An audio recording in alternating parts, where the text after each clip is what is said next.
প্রভু যিশুর নামে আপনাদের প্রত্যেকে শালোম।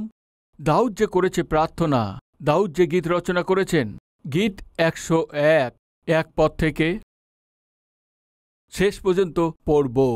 আমি দয়া ও শাসনের বিষয় গাইব, হে সদাপ্রভু তোমারই প্রশংসা গান করিব।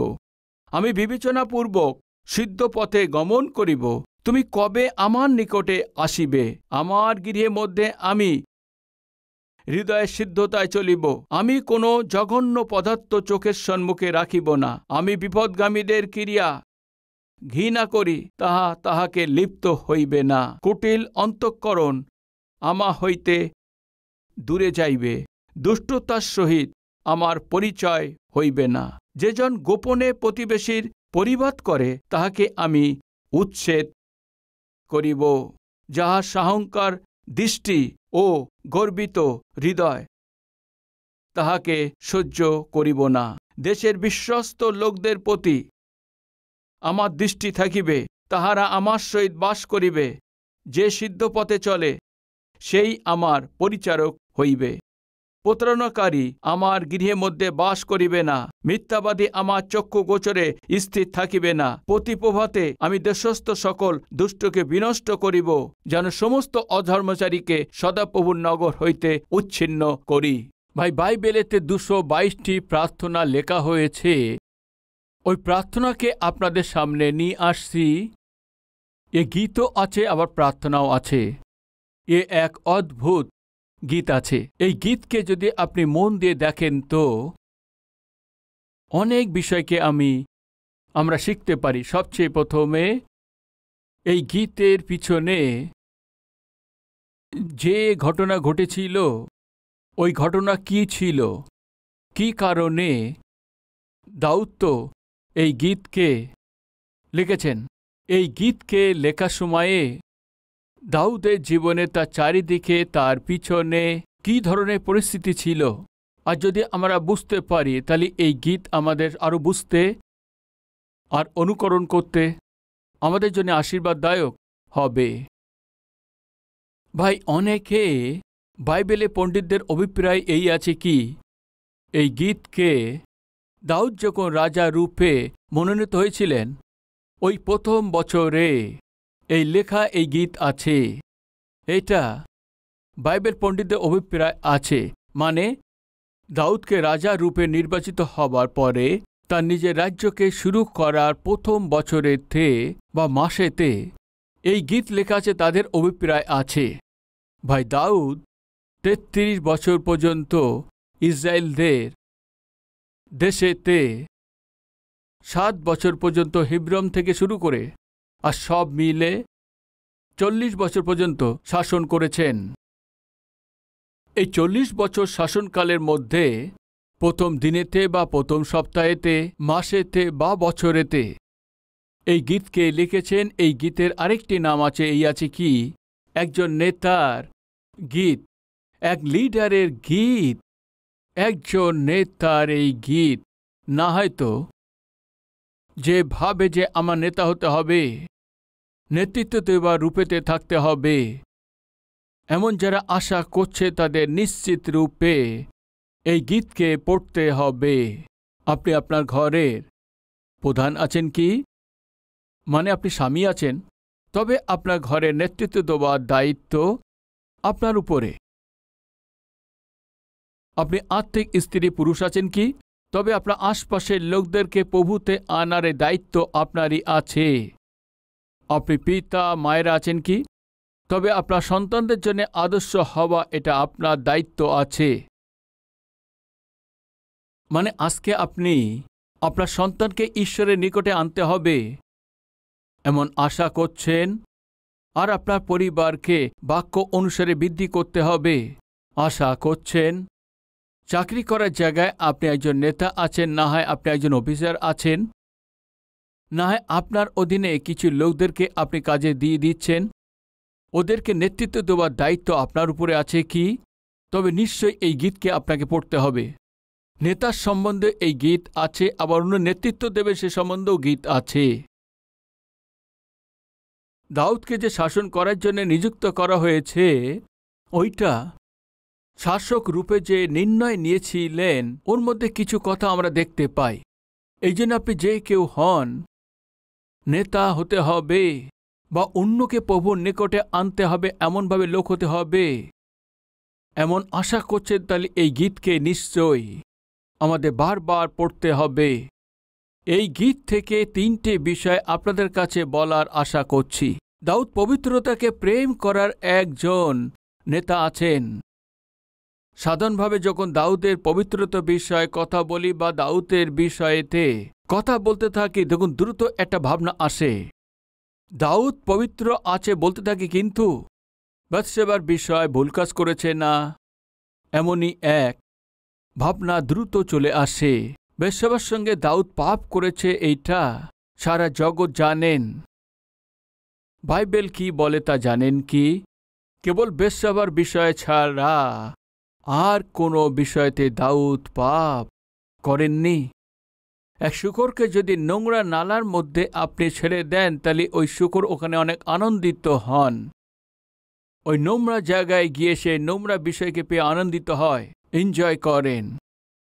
তার স্বভাব আছে, নোংরাকে প্রেম করে। এই যে শূকর ওই নোংরা নালার মধ্যে বা সে গর্তের মধ্যে আপনি ছেড়ে দেবেন, না হয় ওখানে রেখে দেবেন, তবে ও ওখানে এনজয় করে, ওইটা ওর ভালো লাগে, বাইরে আসার চেষ্টা করে না, ওখানেই পড়ে থাকে।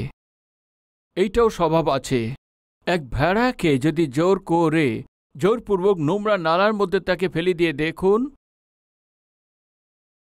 এইভাবে ফেলে দিলে ওই ভেড়া কি করবেন জানেন কি?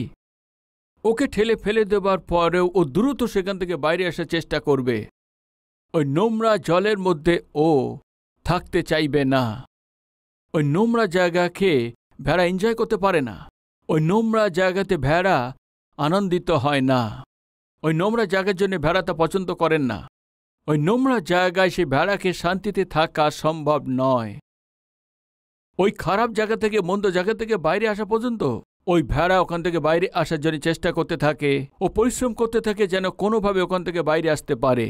ভেড়া ওই নোংরা জায়গা অনুভব করতে পারে না। প্রিয় ভাই ও বোন, দয়া করে শুনুন, একজন পরিত্রাণ পেয়েছে আর একজন পরিত্রাণ পায়নি, তাদের দুজনের মধ্যে তফাৎ কি আছে বলুন? যে পরিত্রাণ পায়নি ওর স্বভাব সেই শূকরের মতন আছে। যে পরিত্রাণ পায়নি সে পাপময় জীবনযাপন করার জন্য আশা করেন। যদি পাপ করার সুযোগ পায় বা পাপময় জীবনযাপন করার সুযোগ পায়, ও সুযোগ পেয়েছে মনে করুন, ওই পাপে 100% সে এনজয় করার চেষ্টা করবে। ওই পাপকে আরও করবে, আরও করবে, আরও পান করবে, আরও ঘুরবে, আরও করবে। সাধারণভাবে যখন আমরা পাপের গোলাম হয়ে যাই, ও পাপ করার জন্য চেষ্টা করবে। ওই শূকরকে বাইরে আনার জন্য চেষ্টা করুন, দেখবেন একদম বাইরে আসবে না। ও ঘৃণা করবে। এ শূকরের স্বভাব আছে, এই তো পাপের স্বভাব আছে। যখন এই পাপী যীশু খ্রিস্টকে পরিত্রাতা হিসাবে গ্রহণ করার পরে পরীক্ষার জন্য সে অধীনেই, সে পাপের মধ্যে পড়তে পারে, কিন্তু এনজয় করবে না। A.W. টোজার নামের মহান দাস একটি কথা বলেছেন, a true Christian can never seen successfully or joyfully. একজন সত্য খ্রিস্টিয়ান ও পাপের মধ্যে পড়ে ওখানে আনন্দিত হন না, পছন্দ করেন না, অনুভব করেন না। আপনি পরিত্রাণ পাবার পর শয়তান এসে আপনার কোনো পাপেতে ফেলে দিলে বা পরীক্ষায় ফেলে দিলে, হতে পারে আপনার পড়ে গেছেন, আপনি সেখানে আনন্দিত হবেন, এনজয় করবেন, এটা সম্ভব হয় না।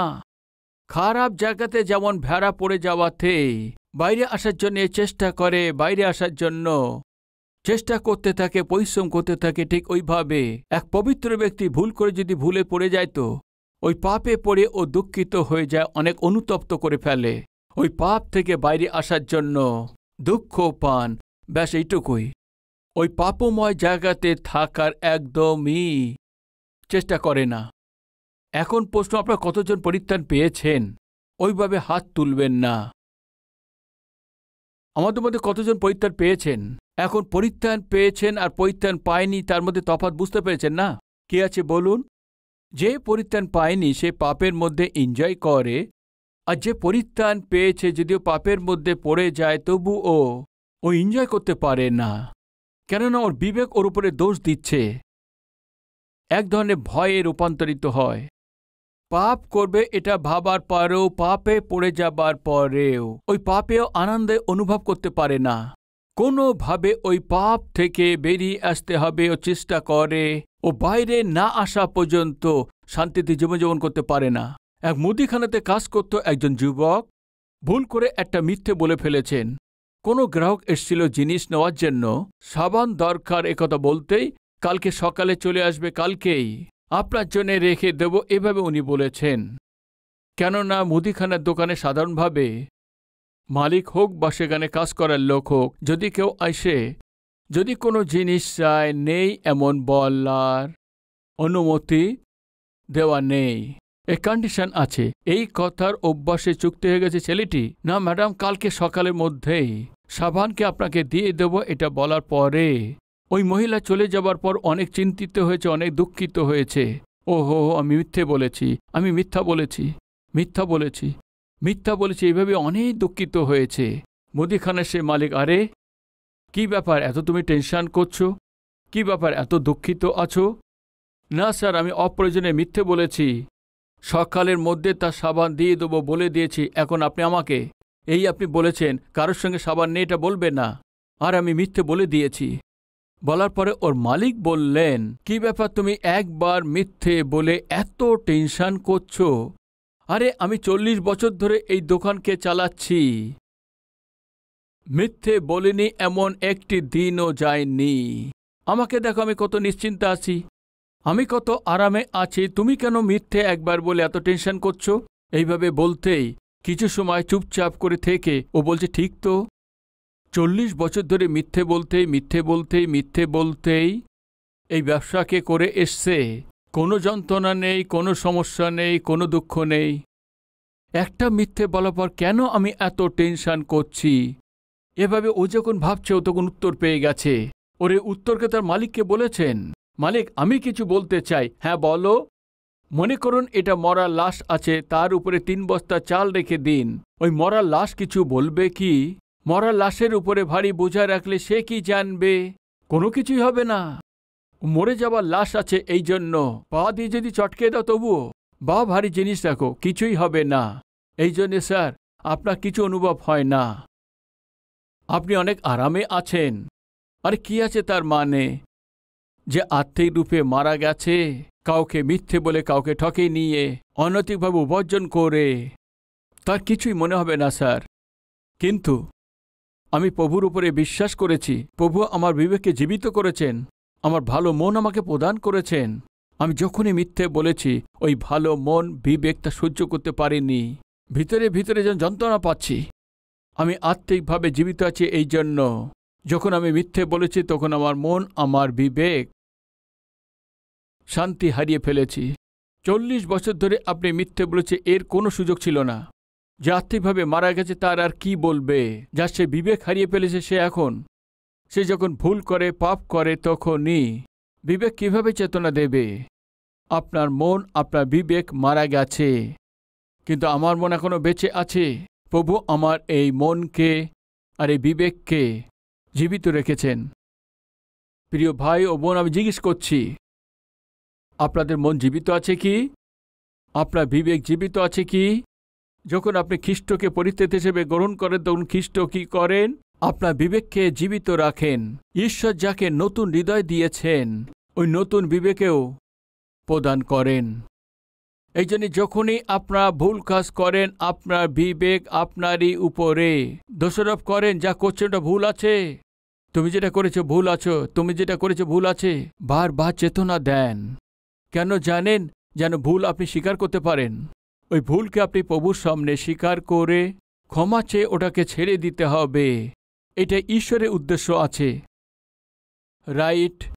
সাধারণভাবে আজকে আধুনিক গাড়িতে আমরা গাড়ি স্টার্ট করে এগিয়ে যাচ্ছি, মনে করুন দ্রুতই একটা বিপ সাউন্ড শুনতে পাওয়া যায়। ওই বিপ সাউন্ড কিসের জন্য আসে জানেন কি? সিট বেল্ট লাগাননি এই জন্য। সিট বেল্ট লাগালে কী লাভ আছে? যাত্রা করার সময় দুর্ঘটনা ঘটতে পারে, আর দুর্ঘটনা ঘটার সময় যদি আমরা সিট বেল্ট লাগানো থাকে তো ওই দুর্ঘটনা থেকে মানুষের জীবনকে বিপদ থেকে কোনো না কিছু রক্ষা করা যায়। কি হয় কি, যখন আপনি গাড়ি চালান, যখন আপনি সিট বেল্ট লাগাননি, তখন ওই গাড়ি ওয়ার্নিং দেয়, শব্দ করতে থাকে, সাউন্ড করতে থাকে, শব্দ করতে থাকো, কি আছে, বেল্ট লাগিয়ে নিন, বেল্ট লাগিয়ে নিন, বেল্ট লাগিয়ে নিন। বেল্ট লাগালে আপনি সুরক্ষিত থাকবেন, এ আপনার জন্য ভালো। যদি দুর্ঘটনা ঘটে যায় ও আপনাকে রক্ষা করবে, বেল্ট লাগাও। ওই বিপ সাউন্ডের জন্য আমরা যন্ত্রণায় পড়ে যাই। কমপক্ষে বিরক্ত থেকে আপনি বেল্ট লাগিয়ে নেবেন, এই জন্য এটা রাখা আছে, বুঝতে পারছেন? আমরা কি করি তা জানেন কি? কোনোভাবে তাকে চুপ করানোর চেষ্টা করি। যখন আমরা বিপদে পড়ার সম্মুখীন হই, আমাদের ওয়ার্নিং দেওয়ার জন্যেই ঈশ্বর বিবেককে দিয়েছেন। ওই বিবেক, যদি আপনি ভুল করছেন, ভুল দেখছেন এবং ভুল সিদ্ধান্ত নিচ্ছেন, দ্রুত চেতনা দেন। ওই বিবেককে ঈশ্বর ভিতরে রেখেছেন। ওই বিবেক যদি আমাদের উপরে দোষারোপ না লাগায় তো তবে আপনি শান্তিতে থাকতে পারবেন। প্রথম যোহন 3:18 পদ থেকে পড়ব। বৎসেরা, আইসো, আমরা বাক্যে কিংবা জিহ্বাতে নয়, কিন্তু কার্যে ও সত্যে প্রেম করি। ইহাতে জানিব যে আমরা সত্যের এবং তাহার সাক্ষাতে আপনাদের হৃদয় আশ্বাসযুক্ত করিব। কারণ আমাদের হৃদয় যদি আমাদিওকে দোষী করে, ঈশ্বর আমাদের হৃদয় অপেক্ষা মহান এবং সকলেই জানেন। আর যদি আমাদের হৃদয় আমাদের উপরে দোষারোপ করে তো কোন কোন জিনিসের উপরে আমাদের দোষারোপ করছে ওটা আমরা জেনে বুঝে যেন ওটা ঠিক হয়ে যায়, ঈশ্বর এটা আশা করেন। এই জন্য আমাদেরকে বিবেক দিয়েছেন। এর পরে বাক্য দেখুন, প্রিয়তমেরা, আমাদের হৃদয় যদি আমাদেরকে দোষী না করে তবে ঈশ্বরের উদ্দেশ্যে আমাদের সাহস লাভ হয়। ভাই, যদি আমাদের মন আমাদের উপরে দোষ যদি না দেয় তো আমাদের ঈশ্বরকে দুঃখিত করা এবং ঈশ্বরের দৃষ্টিতে অপবিত্র কার্যকর্ম আমাদের জীবনে করছেন না, এর অর্থ আছে। প্রিয় ভাই ও বোন, আমার একটি প্রশ্ন আছে। আজকে আপনার পরিস্থিতি কি? আপনি পরিত্রাণ পেয়েছেন কি? তবে শুনুন, শয়তান এই জগতের সঙ্গে সম্বন্ধ অল্পকালের জন্য পাপ ভোগ করা আমাদের জিনিস সামনে এনে পাপ করার জন্য চেষ্টা করে এবং পরীক্ষায় ফেলে দেন। এই সংসারের অভিলাষা থেকে আরেকটি আছে চোখের লোভজনক শারীরিক অভিলাষা, জীবিকার গর্ব। এটা যার মধ্যে থাকে ওর মধ্যে ঈশ্বর থাকেন না, আর ও যে ঈশ্বরের রাজ্য থাকবে না এটা সত্য আছে।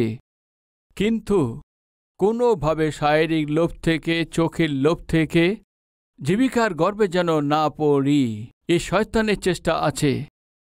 আমি কি বলতে চাইছি কি, যদি শয়তান আমাদের পরীক্ষায় ফেলে আমাদের মধ্যে, আমি হতে পারি, আপনি হতে পারেন, যদি আমরা পরীক্ষার অধীন হয়ে যাই তো ঈশ্বর আমাদেরকে মন দিয়েছেন, বিবেক দিয়েছেন এই জন্য যে গর্তে আমরা পড়ে আছি, যে পাপে আমরা পড়ে আছি, ওতে আনন্দিত হও এ সম্ভব নয়। ভাই শুনছেন কি? পরিত্রাণ পাওয়া ব্যক্তি পাপেতে আনন্দিত থাকতে পারে না। এই কথা যখন বলবো তখন আপনাদের মধ্যে কেউ বলতে পারেন, পাস্টারবাবু আপনি বলেছেন উদ্ধার পেয়েছেন, পাপে এনজয় করতে পারে না। কিন্তু আমি তো অনেক এনজয় করছি। এভাবে যদি আপনার মনে হচ্ছে তাহলে দয়া করে শুনুন, আপনি পরিত্রাণ পাননি। এই আছে, আপনি পরিত্রাণ পাননি, তবে আপনি কিসে আছেন? ভ্রান্ত আছেন। আপনি পরিত্রাণ পাননি কিন্তু ভ্রান্তির মধ্যে আছেন। কি আছে? ভ্রান্তি। পরিত্রাণ পেয়ে গেছে, ভ্রান্তের মধ্যে আছেন। সত্যি যদি আপনি পরিত্রাণ পেয়ে গেছেন, আপনি কখনো পাপে এনজয় করতে পারেন না।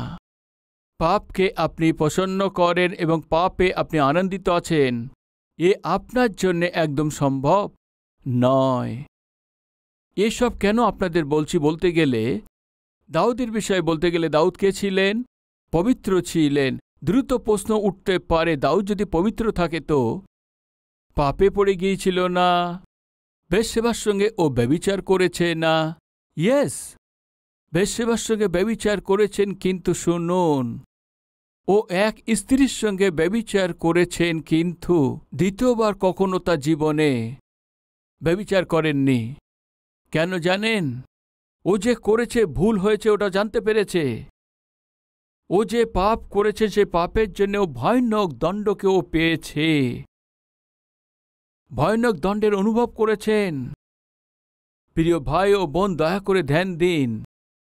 দাউদ যে ওই রাতেতে পাপ করেছিল, তার জন্যে ও জীবনভর ভয়ানক যে দণ্ড ও ভোগ করে এসছে। ও 4টে সন্তানকে হারাতে হয়েছিল, ওর ঘরেতে ভয়ানক লড়াই আর যুদ্ধ ওকে দেখতে হয়েছে।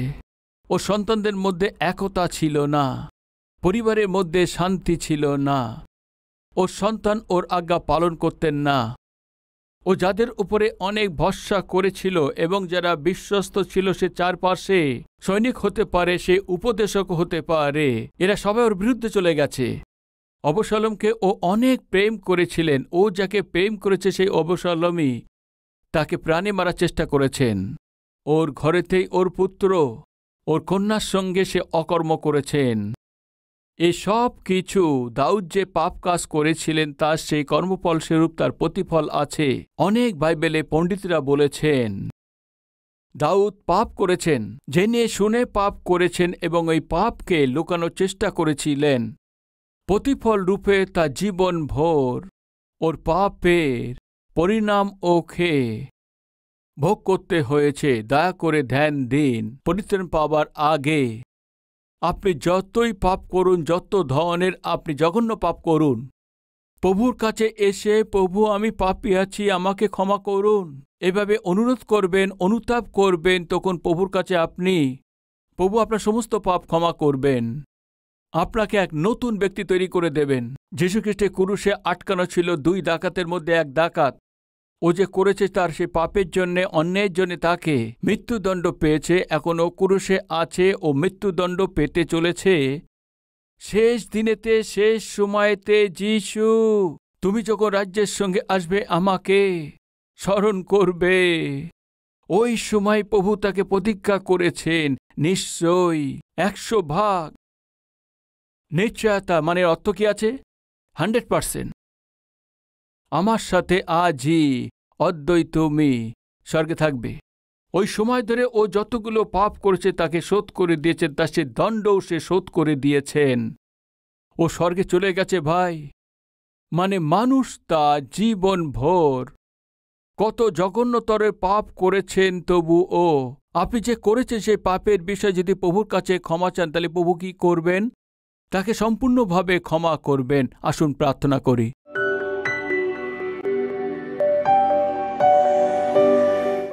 ঈশ্বর পিতা, আপনি সঙ্গে থাকবেন, আপনি সাথে থাকবেন, তবেই সাহসে থাকতে পারব, তবেই পাপ থেকে দূরে থাকতে পারব।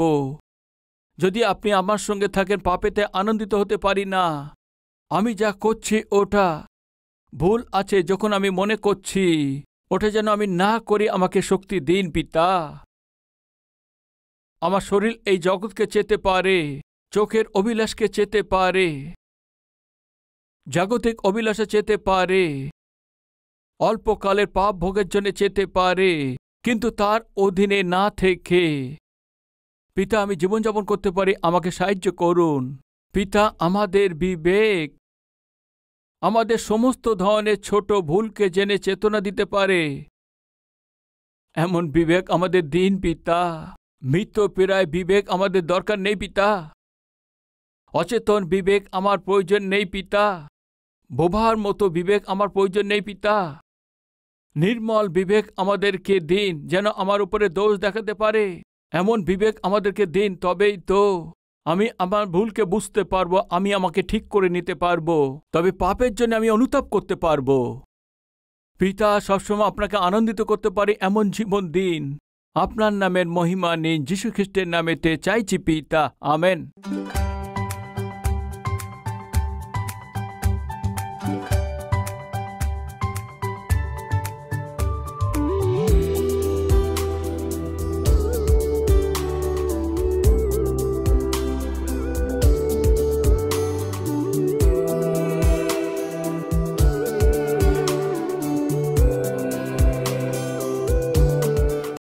আমাদের ঠিকানা Calvary, post box number 30, Kukatpally, Hyderabad 72, Telangana.